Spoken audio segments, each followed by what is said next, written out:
Welcome to another episode in our personal empowerment audio program, Finding Yourself in Paradise. Hi, I'm Michael Benner. And I'm Steve Snyder. And our program today, we're going to be talking about the nature of nature.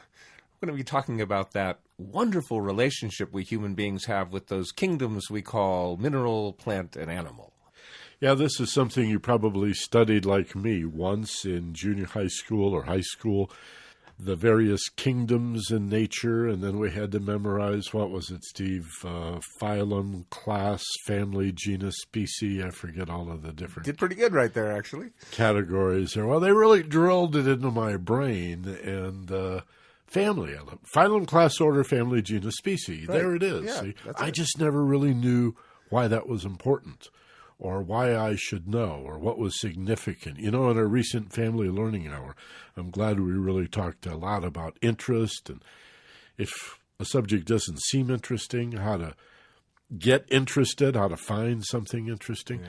So let me repeat that. If you're not interested in nature, well, consider that it couldn't be more natural to want to know about nature, and maybe if you just feign a little interest for a while, we can get you hooked on what is our relationship with all the other living stuff, and maybe, depending on your belief system, the mineral kingdom too. Is that a living or a non-living? Sort of depends on your philosophy. You know, when you live on the island of Hawaii and the stuff comes right out of the volcano and makes more land for you, it's hard to not experience that as a living thing. You know, the earth herself, it's got this core inside, molten core. I don't know, life depends on how you define it. But what is really significant is that our life, all life, plant life, animal life, human life, comes from this amazing crusty, boiling, gaseous thing that cooled down and made this hard crust on top that all this other stuff came out of. Yeah. To remember that we've been advised all of our lives to make sure we get enough vitamins and what? Minerals in our food, or some people believe that supplements will help in that way too. Minerals, what are we talking about? The body needs manganese and magnesium and zinc and copper. And I was talking to a friend of mine today back in the mainland. It's wintertime. He's got a cold. And we were talking about these zinc lozenges that came out 8 or 10 years ago and how effective they can really be. Zinc, that's a metal. That's a mineral. But your body needs that. Your body has traces of gold and silver and iodine in it. And so to talk about our relationship to nature, and again, what is more natural than our relationship with nature? First, we have to talk about the fact that we're pulling upon the mineral kingdom. Whether you see that as a living kingdom, or I think a scientist would say inorganic, because it doesn't multiply and evolve, but a philosopher would say, well, these mountains over here are being uplifted, and the California mountains, for example, are getting a little bigger every year. But over on the East Coast, the Alleghenies and the Blue Ridge Mountains, the Catskills, are getting a little smaller every year. So we can see the dynamic. Out here, the Pacific Plate is drifting to about 1 inch a year. It's been causes all those earthquakes in California. Yeah, so all of that. So we are living upon, we have, in a sense, dominion over, that's caretaker status, but we're also made out of minerals. We need minerals. So if we're made out of minerals and we're alive, then minerals being part of us, you could certainly argue that they're alive too. But what is our relationship with the planet herself, the crust that we live on? You know, we talk about the earth and we think about, well, you know, 3/4 of the earth is covered with water or what. It's not. It's just 3/4 of the cover of the earth. I mean, the earth is this huge thing with just tiny, tiny, like little skin on top. And that's what this is. 5 miles deep isn't all that much if you look at the whole planet. Yeah, right? You know, so the earth is this huge mineral thing, you know, that inside of the middle of which is this molten gaseous thing that we see, you know, pop out vents here, and new islands are being created, you know, just near here. So it's an alive thing. It's in a process that's happening. But stop to think about your relationship with this crusty thing, because upon this crusty thing a long, long time ago grew these things called plants that really is the sustenance of the human being. I mean, from these plants cause the nature of our survival. Sure, and there's, of course, the microbes in between, but that's part of the plant or the vegetable kingdom, a single-celled microbe, and then it developed from there. And Steve and I are not interested in teaching you a science class here. We're more philosophical about this, but there is a real energy component we're going to bring in. I'm just saying, if you want to look at the research that's been done on how life began, what was the combination of gases? Or some theories say, well, it's a combination of gases, but in a kind of a Frankensteinian way, it was some electrical energy, like what role did lightning play in all of it? And you can study that. And, of course, there are religious versions of creation that are rich and wonderful in their own way. But at some point, life, in terms of an ability to reproduce, appeared on this planet. And that's what the plant kingdom evolved out of. First, these tiny little microbes, but then other little fossils and little ferns that we find now in fossils. Yeah. And other little plants began to grow, and then the trees. And what incredible variety and diversity. And when I think about the plant kingdom, I think about trees, I think about flowers, I think about rainforests and even deserts. But what strikes me most about the plant kingdom is the extraordinary diversity, number one of it all, and the absolute beauty. You cannot find something ugly, seems to me, in nature. And the plant kingdom, nobody ever said, look at that ugly tree. I mean, if it was, hit by lightning and burned up one side, it would be even more appealing. I was going to say, artists would come to paint it if that were the case. It would be quite a unique-looking spectacle. And the appreciation for the beauty of the planet, the beauty of the flowers, and the beauty of everything that came out of that plant kingdom is such a wonderful thing that human beings get to appreciate that by just going outside. And that's something we want to really encourage people to consider more of doing in their life, is just plain going outside, because it's hard to see the plant kingdom when you're sitting in your living room. Watching it on TV isn't quite the same thing. In fact, I recall the first meditation I ever did in my life, I didn't call it that back then, but in retrospect, was laying in my backyard when I was a little kid on the grass, feeling the grass beneath me, looking up at the cloud and watching the cloud changing shape. And just, that was nature to me, laying in the grass and looking at the clouds. That's the way I sort of escaped from everything. And I remember just thinking nothing other than watching this cloud. And that was a wonderful meditation. Getting in tune with nature. You want to know how to meditate, lay on the grass and look at a cloud. I mean, that works. It works great. Or watch a tree or watch a bush go in the wind. That is a meditation. And it might strike you as odd that the cloud and the atmosphere that surrounds this planet is part of the mineral kingdom, but it is. Minerals can be metals, they can be solids, but they can also be liquids and they can also be gases. There again, this is one of the things that amazed the Greeks. Said simply, how water, for example, could be the cloud, or they could watch that very cloud begin to precipitate down in liquid. It was a gas, now it's a liquid. And then it got cold, and that very same water that was a cloud and then a liquid is now a solid. And then later it got warm, and it went back to the liquid and back to the gas, and nothing was used up. Yeah, and it evaporates and becomes the cloud again. And so nothing was lost. The amount of water on the planet Earth really hadn't changed much in a whole long time. It just changed its shape and where it's at. But the relationship we have to water, I mean, think about that. Like, most of us we talk about minerals, most of us is water. It's the essence in one sense, the essence of life is water. I mean, certainly we can live longer without food than without water. We need air. Yeah.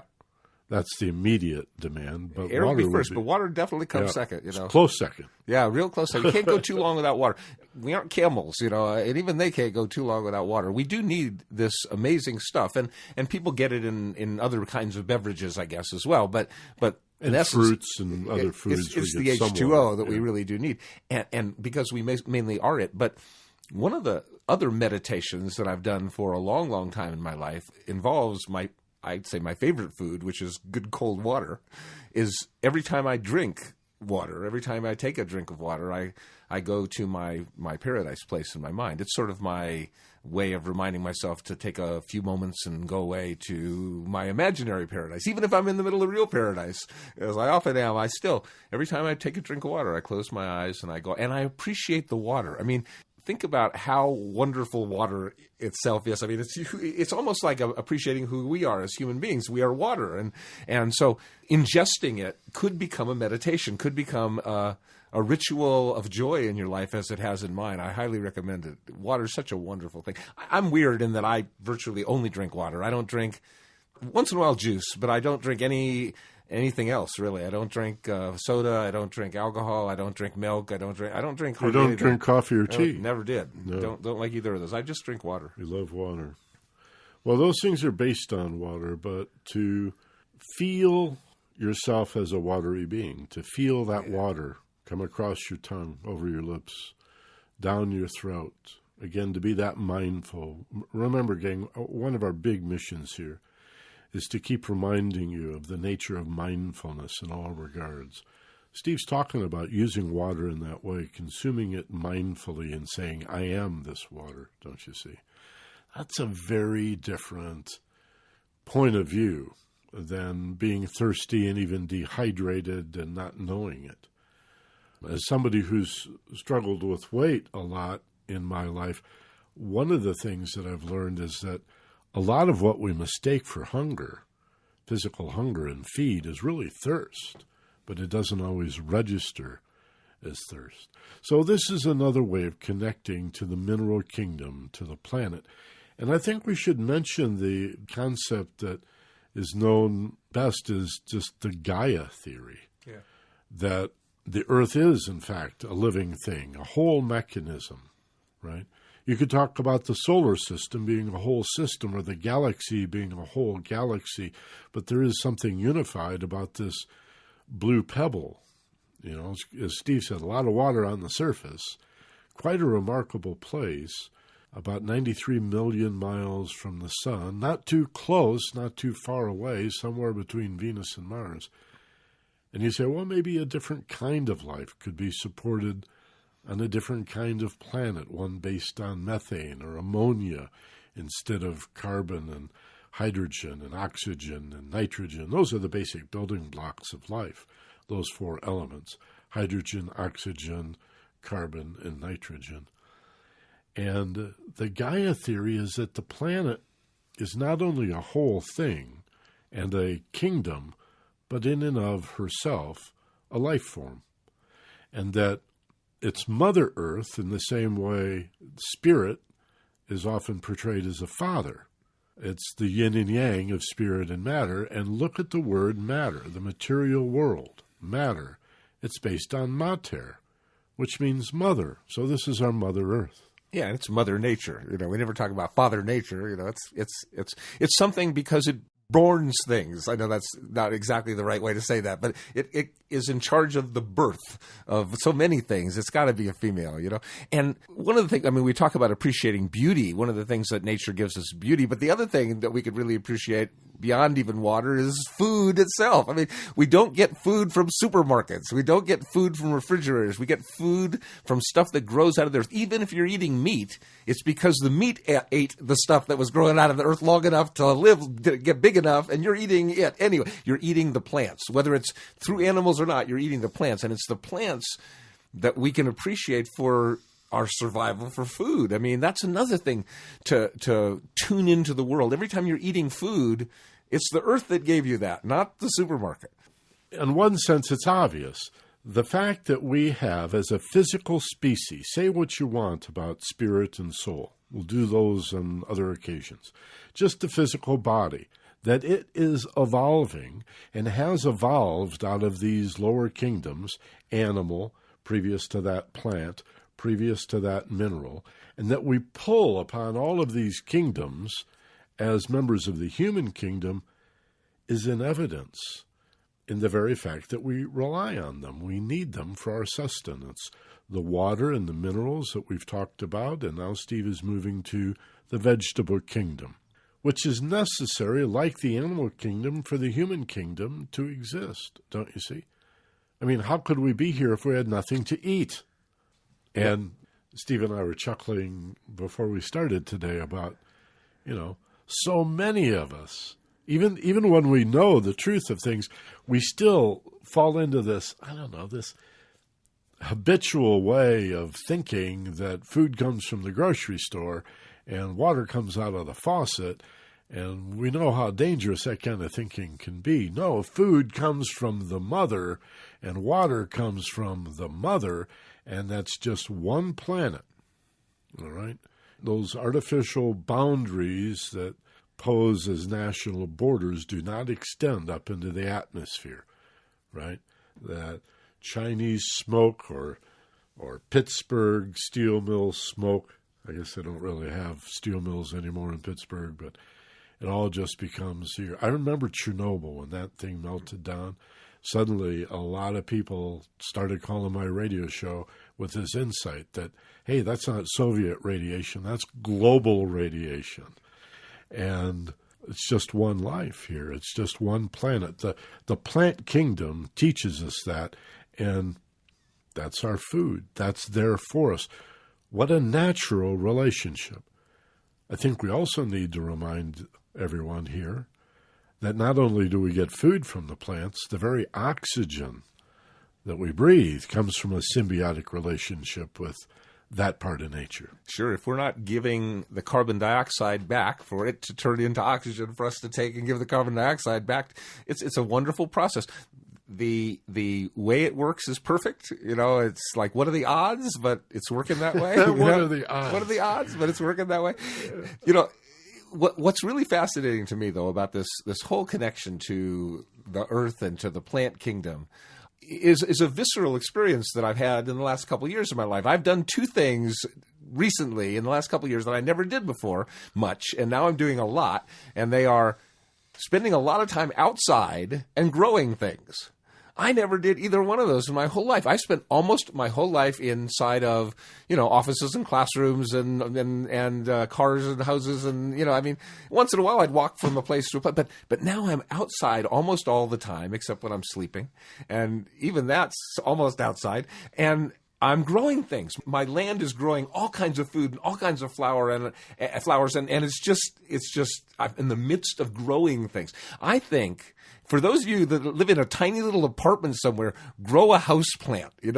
Put your fingers in some dirt and grow something. I never did it myself. I'm being a hypocrite in a way because I never knew to do it. But I'm telling you now, I just watching things grow around me is amazing. It's just changing my life. Again, a great way to plug into the nature of things. I keep saying what could be more natural. But look at the consciousness that we've come out of, that we have to deal with and make right again. And don't take me too literally here, but be playful. I don't want real estate developers to get all up in arms here over what I'm going to say. But think of the phrase real estate as opposed to an estate that's not very real because it hasn't been developed yet. It needs to be developed to have value. Real estate development. So how do we develop it to give it value? Well, we kill everything that lives and then build dead stuff on it. Pave it over, cut down a tree and turn it into a board. Again, don't go binary on me here. I'm not saying therefore we should live in caves. But you also aren't saying we should let the whole planet turn into that. I'm saying that, there's got to be a balance in the middle someplace. And, okay, we're a couple of decades into incorporating so-called green belts into our cities, and more restaurants like to have tables outside on the sidewalk, and more people, I think, are putting in window boxes. But, Steve, when I heard you say a few minutes ago, go outside and see nature, there's a lot of people listening to this show right now who may be outside, and they don't see any nature. Maybe they're walking down the street in Times Square right now, or driving down the 405 in Los Angeles, and or in Chicago, or any great city. And again, I love cities, but I love them a lot better when you incorporate nature into the city, when you try to find some kind of balance. I think our cities can be reclaimed in this sense. I also would love to see a program. I've been hot on this idea for years, where you get a federal tax break in the United States to leave the city and move to more of a self-sufficient lifestyle. So that if you got, say, 3 acres or 5 acres and a garden, and maybe you had a work-at-home business, you worked on the computer or whatever, if you just started growing a little bit of food, it's amazing how much less money you really need. And wouldn't it be nice then if the government encouraged that with some tax breaks and then put a few more in there, because you're also harvesting your own energy from the wind and the sun, and you're also putting less strain on the grid in other ways. You don't have the waste management that you're contributing to and all of that stuff. Wouldn't it be nice if our federal government encouraged us to move out of the cities? Not everybody, but, those that were willing to do that, and encourage a better integration of the modern world. We've got to have skyscrapers and freeways and sidewalks. I believe that. I'm not a stupid person. We've got to have these urban areas. But I think balance is what we're talking about. Let's make sure people in the most remote areas have broadband so they can get on the internet, and people in the highest concentrated urban areas have vegetable gardens right next door, inner city community gardens, and many do. We're just emphasizing it. You need it to honor that natural connection to the two kingdoms we've talked about so far, to the mineral kingdom and the plant kingdom. There is actually such a thing as nature deficit disorder. There is, right? I mean, it exists. There are books about this. In fact, my wife is on a board of directors of a group called Nature Bridge, which is about bringing inner city kids to nature, to Yosemite and to beautiful national parks, so that they can experience silence for the first time in their life, or nature sounds, or just to be outside and see something other than concrete. People need to experience this. Now, sometimes it's a real challenge to create that, but I think it's essential that we not only experience it, but know that the next experience of it is coming soon. Like to have the anticipation of every Sunday I go to the park. Whatever the challenge is to get into nature, create a ritual around being in nature, and not make it last on your list, that if I can get around to getting out into the country, great. But find a way to touch the earth.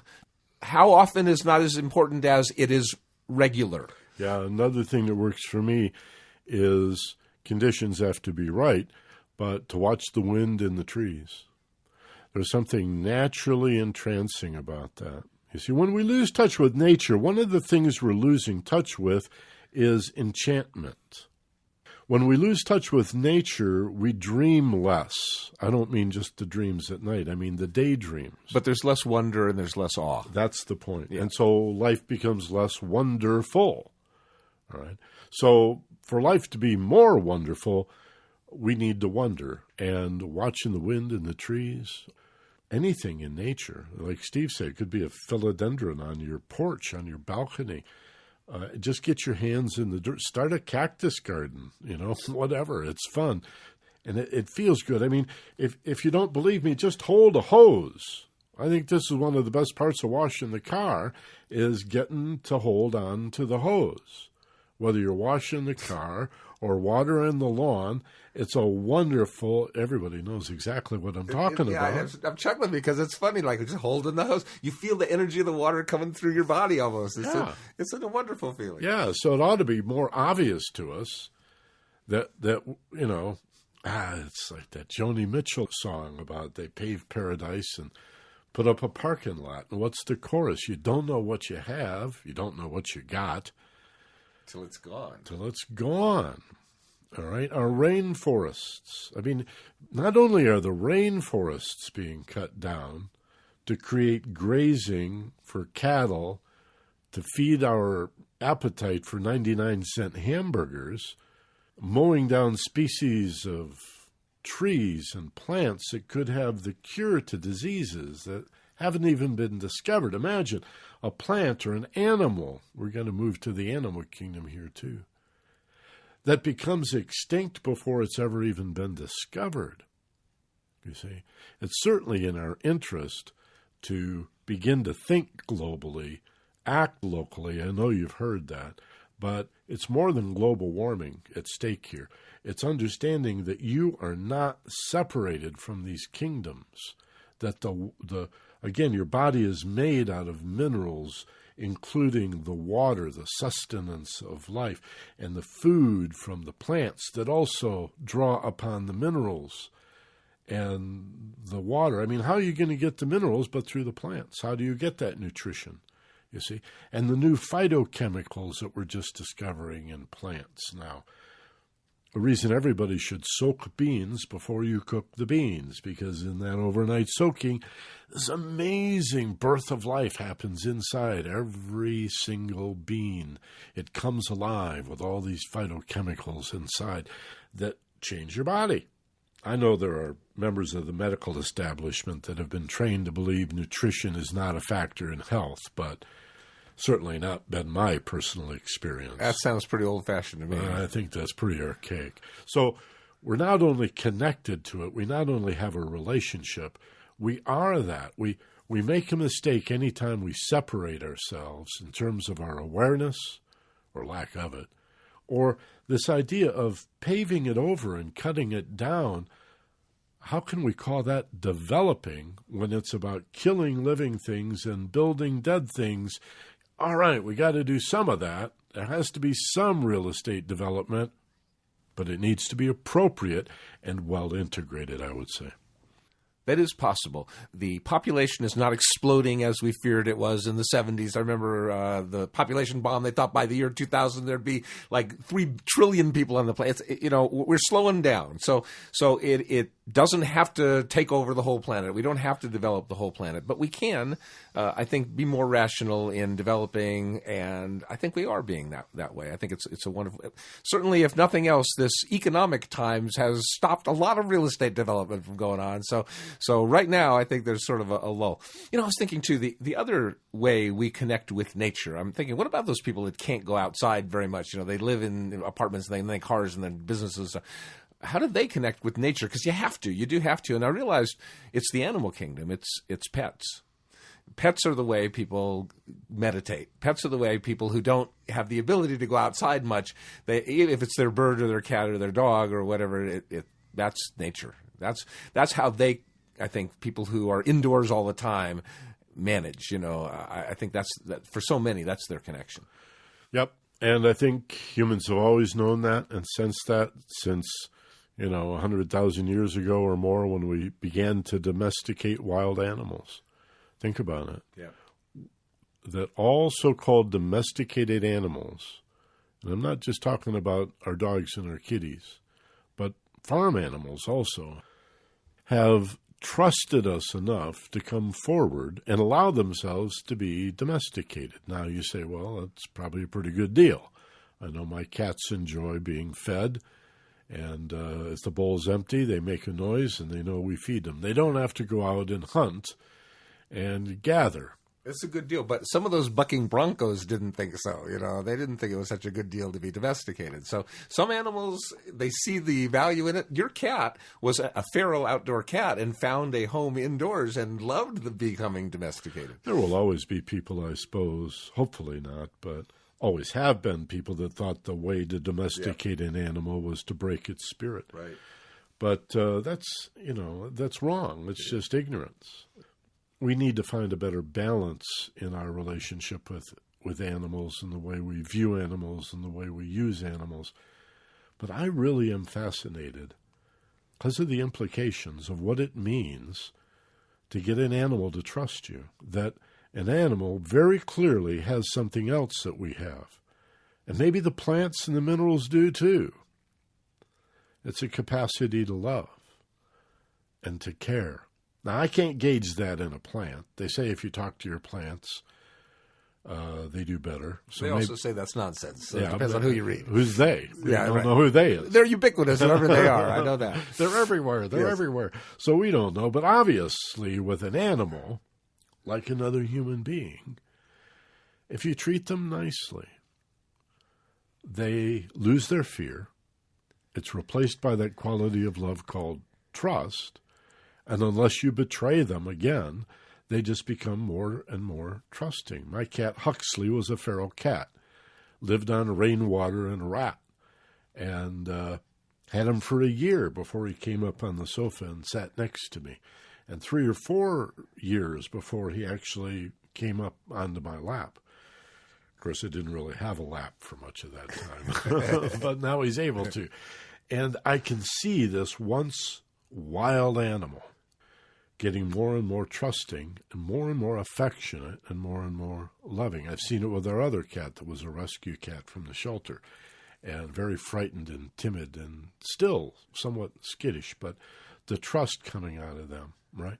Anybody that rides horses knows about the relationship you have to have with that horse, whether it's pulling a plow or jumping, or racing or whatever. Love is a far better way to relate to the animal. And if we can domesticate wild animals, I mean, there are guys that live with grizzly bears, Gentle Ben.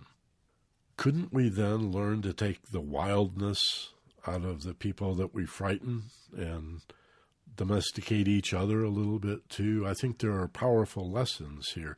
If I can domesticate a grizzly bear with love, then I'm not going to sit still for people telling me there's always going to be war because some people are just bad and you can't talk to them. Well, you could say that about the grizzly bear, right? But here's Gentle Ben, and look at these beautiful horses that are not only willing to pull a plow, they love to lean into it, and the horses hooked to the team are all pulling together and feeling all the other horses in the hitch and working together. And then the guy that's, what do they call not the conductor, the guy that's holding all the reins? Wagon master? I guess. Depends on what the reins of. He feels that too. Look, I'm talking about 4 kingdoms here in one life. And they're separated, these kingdoms, mineral, plant, animal, and human, only in the way we tend to separate to understand, like phylum, class, order, family, genus, species, right? You just break the kingdom down into smaller bits. A lot to be learned from that, but let's not lose sight of the fact that at the same time it remains one beautiful whole thing. We're back to the Gaia concept, and why I think it is so natural to plug ourselves back into nature, to feel grounded, to find the animal kingdom in me, to find the plant kingdom in me, and to find the minerals and the water. And you were going to say, and the gases in me, weren't you? I wasn't. No. The story of Buddha and the flower? Supposedly he just shows up at this meeting, Siddhartha, Buddha, the enlightened one, with this flower, and it says nothing. He just looks at the flower. And among the thousands of people there, hundreds were immediately enlightened. They just got it. There's just one thing here, one life. That guy and the flower and me are part of one thing. That's what we're talking about when we, I think, connect back to nature. And that's what we're suggesting, is to connect back to nature. And maybe it is just going to a florist once a week and buying a rose and staring at that rose all week long. However you do this, the point is to do it because it's a meditation, because it's a connection to the planet, because it's an opportunity to feel gratitude for the food, gratitude for the beauty, gratitude for the pets. How could nuzzling with your puppy or petting your kitty cat be anything other than a meditation? I mean, there's no better way that I know of to release the fears and worries about the world than to just get in tune with your pet. Or to make food and water a meditation, to make eat when you eat, drink when you drink, and pay attention, be mindful of those things. There's opportunities all around you to become more mindful, to live in a focused passion way. And you can use your relationship with nature as the conduit to create more focused passion. This is not a new idea. It's often called take time to smell the roses. The American transcendentalists who were very philosophically oriented, Walt Whitman and John Muir and, of course, Emerson and Thoreau, they were very much into seeing nature in a spiritual context and our relationship to nature in that same way, and that to have dominion over those lower kingdoms does not mean domination. That's one of the meanings of dominion, but you'll also, if you look it up in a dictionary, dominion also means caretaker status, right? So the planet is a garden and you're a caretaker. And so, you don't throw the wrapper on the ground because that's your wrapper, so dispose of it properly. In fact, if somebody else threw something on the ground, maybe you could pick it up. I'm not saying you got to clean the whole street. The job will never end, but every little bit helps. Don't get caught up in the either-or here either. For example, if you're in a dilemma in your relationship with the animal kingdom about eating meat, and some part of you thinks you should not eat meat, but another part of you loves those burgers and steaks, and boy, what I'd give for a good lamb chop or whatever. Well, again, forget the binary either-or thinking. That just brackets the concept. Find yourself a middle and eat less meat, you see, because you're beginning to understand the negative effect that too much meat can have on the body. But you think, well, I need some protein, and then maybe part of this middle ground is, well, I'm going to give up the red meats and I'll just eat a little chicken and fish. And then you give that up and just eat a little fish. Whatever. All right?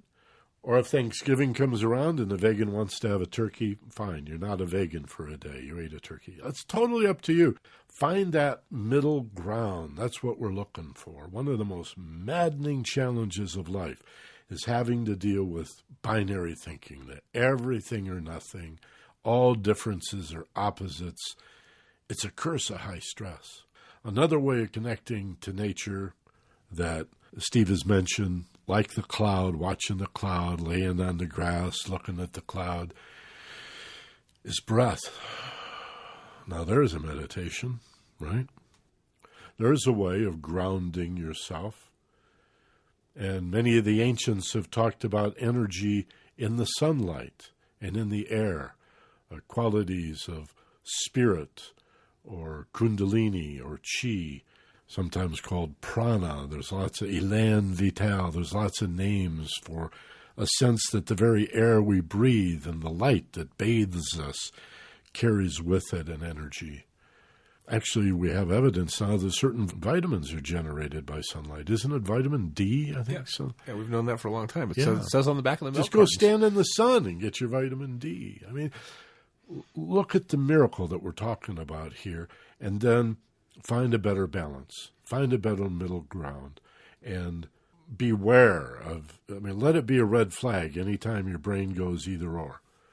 Anytime, or somebody else says to you, well, what do you want to do? Go back to the 19th century and ride around on a horse with a kerosene lamp? You want to give up your microwave and your computer? No. Don't even get caught up in those kinds of everything or nothing arguments. Okay? That's the way high-stress people think. You're a paradise thinker. And now we're talking about using paradise thinking, the expanded consciousness of the alpha brainwave level, to think about, to realize, and to better understand your connection to nature, and then follow that as you open your eyes with a real connection to nature. Mindful breathing, mindful water drinking, for example, like Steve does. Eating mindfully and living softly and gently on the land, always aware of your impact and of the big picture. There's lots of folks here in your life and mine that'll divide the world up into little tiny pieces for you. Our appeal to you is to balance that with a conscious effort to look at the wholeness of what's going on here, and the implications of that will filter down, precipitate down into your life in some just amazing ways. There is just one life going on here. So when all of this life gets to be much for you and you feel stressed, then nature can be your outlet. You can tune into one breath, and remember, oxygen, that's got the minerals and stuff coming in. That's the mineral kingdom. And water. You can drink water and be mindful of drinking water. Or you can connect up with the plant kingdom, and you can put your hands in some dirt, maybe, or grow something, or appreciate something that's growing, or or nuzzle your hands with your dog or your cat, or even watch your goldfish swim around in the bowl. We can use nature as an antidote to the high stress world, because nature's not stressful. Not to say there aren't hurricanes and volcanoes, but essentially nature in its normal state is quite placid and quite peaceful, quite the paradise if you look at it the right way. Quite gentle. And again, provides everything we need. What do we need? Really, really need? Air, food, and water. Yeah, and that's all from nature, isn't it? So when you can't get to real nature, and you're feeling a need for a nature fix, then of course, you can just use some paradise thinking, and we'll take you on an audio journey and see if we can find that quick fix of imaginary nature, because again, what the mind imagines to be true, part of the mind actually believes is true, and that's the part that really needs the nature. So, as always, when it's time to do an audio journey, the first step is to get comfortable and decide this is the right time, in fact, to do this. If it is, close your eyes, take a deep breath, and release, and find yourself in your place of perfect peace. Create and sense, from the top of your head to the soles of your feet, a feeling of letting go. Feel that safe, that you can just, with another breath, do it now. And feel in your body as you do that. Feel the muscular tension just falling away. Imagine, as I did a couple of times in this program, Steve laying on his back as a boy, and you can feel that wet grass. You know exactly what he's talking about. And if you prefer that the grass you're laying in now is dry, you get to do that too. See, that's the beauty of it. And feel how the earth supports you. Refuse, just for a few moments, to continue taking for granted how supported you are by the earth, how solid it is. It's everything that is solid. It is terra firma to you. And at the same time, watch the cloud vaporize slowly. You know how they do that. Sometimes they build, sometimes they split apart, sometimes they disappear. And as you become aware of the earth supporting you and the sky above, just imagine yourself there, breathing naturally and normally, just allowing yourself to breathe, letting your body determine for itself the proper rhythm or cadence. And feel connected. Feel the oneness. Feel the wholeness of you, the sky above and the earth below. And the connectedness to the place that you are in. And you can hear the sounds. And they are sweet sounds. And you can smell the smell.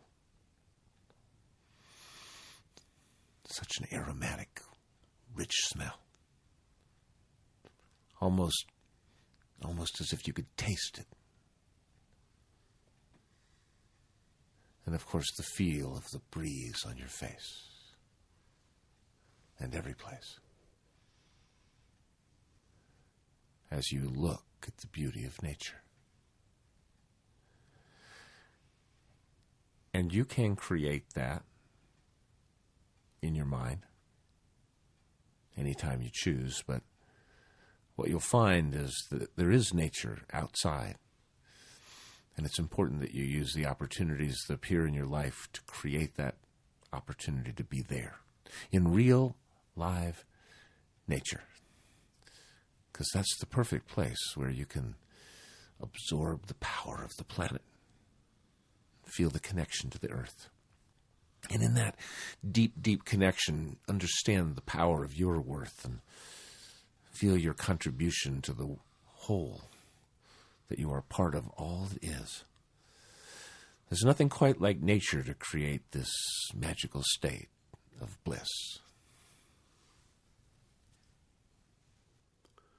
So now you have a sense of how it feels to always be part of something, never alone again, never feeling alienated or abandoned.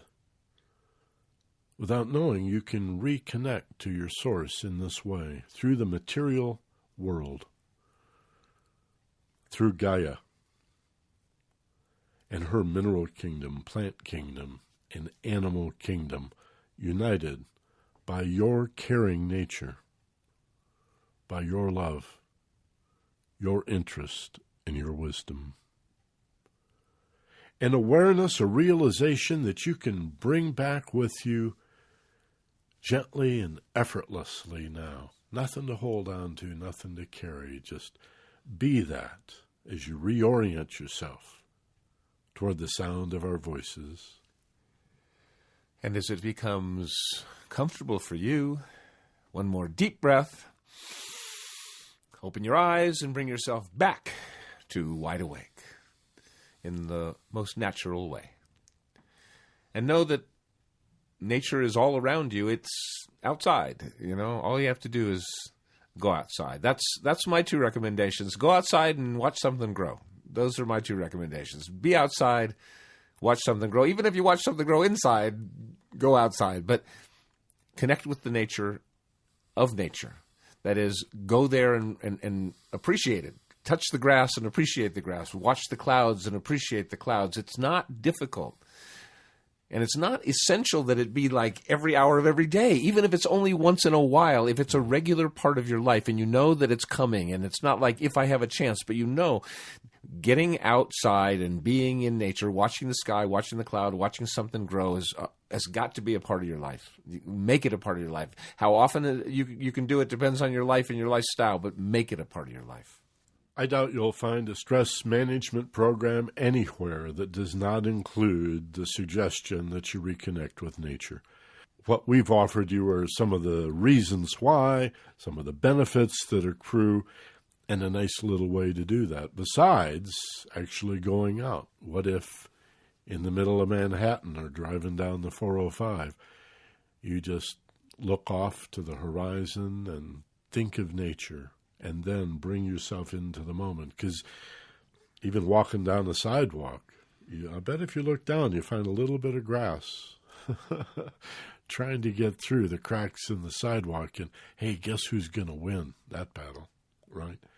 The sidewalk and the stuff we build will pass away. Nature, no, she's not going anyplace. She's got her seasons, but she will reclaim all that we build upon her. So let's live in harmony with Earth and honor that that's our nature. Nature, that nature out there is the same as this nature in here.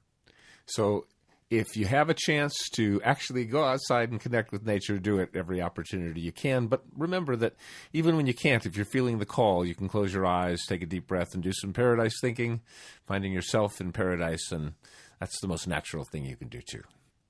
So I hope you've enjoyed this program. We'd love to hear from you. Just write to us anytime you'd like at info@focusedpassion.com, just info, info@focusedpassion.com.